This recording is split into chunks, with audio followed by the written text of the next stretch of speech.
الحمد للہ والصلاة والسلام علی رسول اللہ وعلی آلہ وصحبہ ومن والاه اما بعد۔ ایک خیال ایسا ہوا کہ ہمارے علماء کرام سے اکثر جو اب کیونکہ محرم شریف آ رہا ہے، محرم شریف کے حساب سے اب خطابات کا ایک دور شروع ہوتا اور بیانات کا ایک سلسلہ چلنے والا ہے۔ سارے علماء کرام سیدنا امام حسین علیہ السلام سے متعلق فضائل کو بیان کرتے ہیں، اہل بیت کا تذکرہ کرتے ہیں۔ صحیح بات ہے، تذکرہ کرنا چاہیے، قوت لگانا چاہیے، لیکن ایک دل میں ایک پریشانی ہے، ایک فکر ہے جو بیان کرنا ضروری سمجھتا ہوں۔ صرف اچھائی کو بیان کرنا کافی نہیں ہوتا، اچھائی کو بیان کرنے کے ساتھ برائی کا رد بھی ضروری ہوتا ہے، لیکن عام طور پہ اس سے گریز کیا جاتا ہے، یعنی ظالم کو ظالم کہنا اس کے لیے تیار نہیں ہوتے، صرف فضائل بیان کرتے ہیں۔ ایسا نہیں ہو سکتا ہے، یعنی ایک ہی برتن کے اندر اچھا اور برا دو چیزیں ایک ساتھ نہیں ہو سکتی ہیں۔ دیکھیے، یہ میں صرف علماء کرام کے لیے یہ پیغام دے رہا ہوں، یہ عامت الناس نہ سمجھ سکتے ہیں، نہ یہ میرا کلپ اگر وہ لوگ دیکھیں گے تو میں کیا کہنا چاہ رہا ہوں شاید وہ پوری طریقے سے سمجھ بھی نہ پائیں، لیکن علماء کرام خوب اس کو سمجھیں گے۔ حضرات علماء کرام، میں تو بالکل ایک طالب علم ہوں، ایک ادنا تاریخ کا اور حدیث شریف کا اور تفسیر کا ایک طالب علم ہوں۔ آپ میرے سے بہت زیادہ جانتے ہیں، آپ جانتے ہیں کہ تاریخ میں کیا ہوا، کیسا ہوا، کس نے ظلم کیا، ظلم کا آغاز کہاں سے ہوا۔ یقیناً یزید کو برا بھلا کہا جاتا ہے اور یزید بہت زیادہ برا تھا، اور جتنا وہ برا تھا ہم اس کو جتنا بھی برا کہہ لیں اتنا برا ہم نہیں کہہ سکتے جتنا وہ برا تھا، وہ بہت زیادہ برا تھا۔ لیکن کیا برائی یزید سے شروع ہوئی؟ کیا غلطیاں صرف یزید سے شروع ہوئی؟ میں سارے علماء سے یہ کہنا چاہتا ہوں کہ آپ کے سامنے تاریخ ہے، آپ کے سامنے احادیث ہے۔ یزید اگر شراب پیتا تھا تو وہ اس کا شراب کا پینے کا سلسلہ شروع کہاں سے ہوا؟ اگر یزید اہل بیت کو گالی دیتا تھا، اہل بیت کو قتل کرتا تھا، تو یہ قتل کے منصوبے شروع کہاں سے ہوئے؟ یہ گالی دینا شروع کہاں سے ہوا؟ یہ اچانک کیا یہ کیونکہ زمانہ تابعین کا زمانہ تھا، کوئی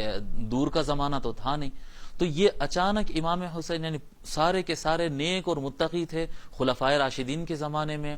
پھر امیر معاویہ کے زمانے میں، اور سارے 50 55 60 سال، یہ 60 سال پورا ایک دم متقیوں کا تھا، اور اچانک یزید تخت پہ بیٹھتے ہی پوری دنیا بے وفا ہو گئی اور ایک دم شراب عام ہو گئی اور ایک دم جھوٹ عام ہو گیا، اور سارے اہل بیت پہ ظلم ڈھایا گیا اور اہل بیت کے نام لینے والوں کا اچانک ایسا پلٹی ہو گئی کیا؟ یا اس کا کچھ پروسیس ہے، اس کی کچھ تاریخ ہے؟ یہ ظلم کا آغاز ہوا کہاں سے؟ دیکھیے، یہ لوگ عام طور پہ یہ کہیں گے کہ نہیں، یہ مسائل کو نہیں اٹھانا چاہیے، نہیں کہنا چاہیے۔ نہیں بھائی صاحب، کہنا چاہیے، یہ مسائل کو اٹھانا چاہیے، یہ بات کو کہنا چاہیے، لوگ کو یہ سمجھنا چاہیے کہ وہ حق کو قبول کریں، اور وہ ظلم جو بھی ہو، جھوٹ جہاں پر بھی ہو، باطل جہاں پر بھی ہو، اس کا انکار ہونا چاہیے۔ حضور اکرم صلی اللہ علیہ وآلہ وسلم کے راست رشتہ دار تھے ابو لہب، راست رشتہ دار تھے، اتنا قریبی رشتہ تھا، لیکن آپ ایک طرف جہاں پر ان کے والدین کی عظمت اور ان کے خاندان کی عظمت اور ان کے مقامات اور ان کا نسب قیامت کے دن کام آئے گا، جہاں پر یہ بیان کرتے ہیں، وہاں پر تبت یدا ابی لہب وتب بھی پڑھتے ہیں۔ آپ بتانا پڑے گا، یعنی ایک حق ہے، ایک ظلم ہے، ایک سچ ہے، ایک جھوٹ ہے، جی، ایک خلافت حق کا ہے، ایک بغاوت ہے، یہ آپ بہتر سمجھتے ہیں۔ احادیث شریفہ واضح ہے، اور حضور اکرم صلی اللہ علیہ وآلہ وسلم حدیث الثقلین میں بتا دیے ہیں کہ حق کس کے ساتھ ہے، اور حق کے ساتھ رہنے کے لیے کیا چیز لازم ہے۔ کتاب اللہ و عطرتی، کتاب اللہ و عطرتی، حدیث الثقلین اتنی زیادہ صحیح، اور بعض علماء نے اس کو متواتر لکھا ہے، جی، یہ حدیث الثقلین آپ کے سامنے ہیں، اور اس میں حبیب احمد کو آپ اٹھا کر پھینک دیں، یہ حبیب احمد کے الفاظ مت سمجھیے آپ کہ حبیب احمد یہ کہہ رہا ہے، نہیں، یہ مسئلہ ہماری ایمان کا مسئلہ ہے، یہ مسئلہ ہماری دنیا میں ایمان اور آخرت میں اللہ کے تعالیٰ کے سامنے کھڑے ہونے کا مسئلہ ہے۔ حضور اکرم صلی اللہ علیہ وآلہ وسلم حق کو اہل بیت اور ان میں خاص طور پر پنجتن پاک حضور صلی اللہ علیہ وسلم، مولا علی، سیدہ فاطمہ، امام حسن، امام حسین کے ساتھ ہونے میں بیان فرمایا۔ جو مولا علی کے مخالف رہے ہوں، جو امام حسن پر ظلم کیے ہوں، جو امام حسین پر ظلم کیے ہوں، اگر ہم ان کو بھی بچاتے ہوئے چلے، یعنی ہم حق کو بھی راضی رکھنا چاہتے ہیں، باطل کو بھی راضی رکھنا چاہتے ہیں، جی ہم جو امام مولا علی کے خلاف جو سازشیں کریں، جو ان کے اوپر ستم ڈھائے، امت مسلمہ میں دراڑ ڈال دیے، فساد ڈال دیے، ہم ان کو بھی لے کے چلنا چاہتے ہیں کہ مولا علی بھی خوش رہے، دشمن مولا علی بھی خوش رہے، اہل بیت بھی خوش رہے، دشمن اہل بیت بھی خوش رہے، اور سب کو جو ہے ہم ایک ساتھ رضی اللہ عنہم کے ایک بڑی بریکٹ ہم بنائیں گے، سب کو رضی اللہ عنہم بول کر لے کے چلیں گے۔ میرے محترم بزرگوں اور دوستو، یہ نظام یہ نہیں چلنے والا ہے، یہ نہیں ایک ہی برتن کے اندر ایک خوشبودار اور بدبودار دونوں کو ہم جمع کر دیں گے، یہ نہیں ہو سکتا یہ۔ اور آپ میرے سے بہتر جان سکتے ہیں، یہ مسئلہ میرا نہیں ہے۔ آپ حبیب احمد کی اس بات کو سنیں اور چھوڑ دیں حبیب احمد کو، حبیب احمد کی بات نہیں، میں سب سے کہہ رہا ہوں یہ، میں خاص طور پر بریلی شریف کے جتنے بریلی شریف کی طرف اپنے آپ کو منسوب کرنے والے رضوی علماء کرامی ہیں، میں ان سے کہنا چاہ رہا ہوں، میں جامعہ اشرفیہ کے علماء سے کہنا چاہ رہا ہوں، دارالعلوم دیوبند کے فارغین سے کہنا چاہ رہا ہوں، دارالعلوم ندوۃ العلماء کے فارغین سے کہنا چاہ رہا ہوں، میں جامعہ نظامیہ کے فارغین سے کہنا چاہ رہا ہوں، جامعہ اشرفیہ کے سارے جامعات کے اور دینی مدارس کے علماء جو بیان کرتے ہیں، میں ان سے کہنا چاہ رہا ہوں، آپ حق کو حق کہیں گے اور باطل کو باطل نہیں کہیں گے، حق کو قوت کے ساتھ حق کہیں گے اور باطل کو نرمی کے ساتھ وہ بھی اچھے تھے کہیں گے، نہیں، ایسا نہیں ہو سکتا،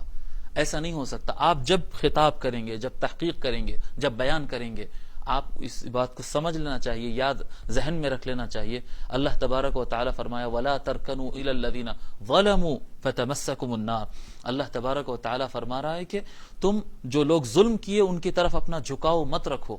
یہ محرم شریف آتا ہے اور دشمنان اہل بیت کو بچانے کے لیے، جو مولا علی پہ جو ظلم کیے، جو اہل بیت پر ظلم کیے، بدری صحابہ پر ظلم کیے، صحابہ کے قتل و غارت کی وجہ بنے، قتل کروائے، شراب پیے، جھوٹ بولے، دھوکہ دیے، بغاوت کرے، سارا کچھ کر دیے، ان کو اور ان کے ساتھیوں کو بچانے کے لیے آپ کی توانائیاں محرم میں لگ رہی ہیں۔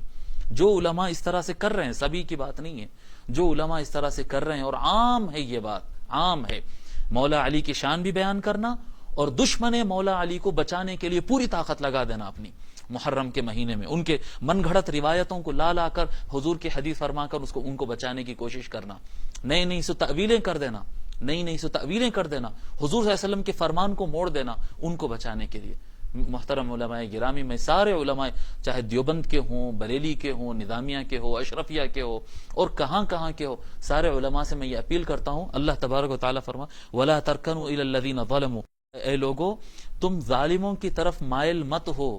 ان کو بچانے، ان کے ظلم کو چھپانے اور اہل بیت کے دشمنوں کو بچانے کے لیے تم جھکو مت۔ اس آیت کریمہ سے یہ مفہوم بھی ہم کو ملتا ہے، یہ قاعدہ ہے زندگی کے لیے، یہ ایمان بچانے کے لیے۔ اور اگر تم جھکو گے، اگر ظالموں کو بچانے کی کوشش کرو گے، میرا کہنے کا یا کسی اور کے کہنے سے کیا فرق پڑتا ہے؟ اللہ تعالیٰ جو مالک ہے وہ فرما رہا ہے فَتَمَسَّكُمُ النَّارُ، تم کو دوزخ کی آگ لگ جائے گی۔ اگر تم ظالموں کو بچانے کی طرف لگے، ظالموں کی طرف اگر جھکو گے، ان کی طرف میلان ہوگا، ان کو بچانے پر لگو گے،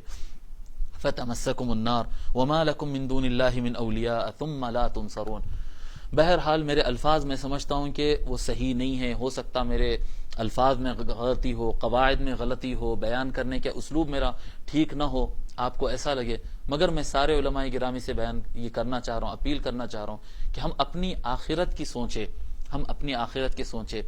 وہ جو ہیں وہ سیدہ شباب اہل الجنہ ہے، وہ سیدۃ نساء العالمین ہے، وہ ابوہما خیر منہما، حضور صلی اللہ علیہ وسلم فرمائے، ان کے مقامات الگ ہے، ان کے زمرے میں ہو جائیں، بالکل واضح دو ٹوک ہو جائیں، ایسا نہیں چلنا چاہیے، تھوڑا ان کو بھی لے کے چلے، ان کو بھی لے کے نہیں، حق کے ساتھ مکمل طریقے سے ہو جائے، باطل کو مکمل رد کر دیں، ان کی جانبداری، ان کو بچانے کی کوشش نہ کی جائے۔ میں یہ نہیں کہہ رہا ہوں کہ ان کا ہجوم کی جائے، ان کی مخالفت کی جائے، جو مخالفت کرتا ہے وہ بھی برحق کرتا ہے۔ اگر کوئی دشمنان اہل بیت کے خلاف بولتا ہے تو بولنا چاہیے، میں بھی بولتا ہوں، دشمنان اہل بیت کے خلاف بولنا چاہیے، بولنا ہے۔ ام سلمہ رضی اللہ تعالی عنہا ام المؤمنین تو لعنت بھیجتی تھی ان کے اوپر، جو اہل بیت کے دشمن ہیں اور اہل بیت کے قاتل، ان پر لعنت بھیجتی تھی، اور دیگر صحابہ کرام کی روایات ہمارے سامنے ہیں۔ جو کرتے ہیں وہ کرتے ہیں، جو نہیں کرنا چاہتے ہیں وہ خاموش رہیں، لیکن ظالم کو بچانے، ظالم کی خوبیاں بیان کرنے، ظالموں کو بھی اچھا بچانے کی کوشش کر رہے ہیں۔ بھائی صاحب، یہ دنیا کی فائٹ نہیں ہے، یہ دنیا کی فائٹ نہیں ہے، یہ مولاناؤں کا مناظرہ نہیں ہے کہ اس نے یہ کہا، میں نے یہ کہا، اس نے یہ جواب دیا، میں اس کو یہ جواب دیا۔ یہ دنیا کی فائٹ نہیں ہے، یہ آخرت کا مسئلہ ہے۔ جنت کے سرداروں کے ساتھ ہو جاؤ، ثقلین کے ساتھ ہو جاؤ، کتاب اللہ و عترتی کے ساتھ ہو جاؤ، اور ظالموں کی طرف مت جھکو۔ یہ اللہ تعالیٰ کا حکم ہے۔ پھر مجھے معاف کر دیجئے اگر میں الفاظ میں سخت سست کچھ اونچ نیچ اگر کہہ دیا ہو، تو جو حضرات سے میں یہ بیان کرنا چاہ رہا ہوں وہ خود یہ بات کو اچھی طریقے سے سمجھ سکتے ہیں۔ اللہ تبارک و تعالی ہم کو صحیح راہ پہ چلنے، حق کو دیکھنے، حق کو سمجھنے، حق کو اپنانے کی توفیق عنایت فرمائے۔ السلام علیکم ورحمۃ اللہ۔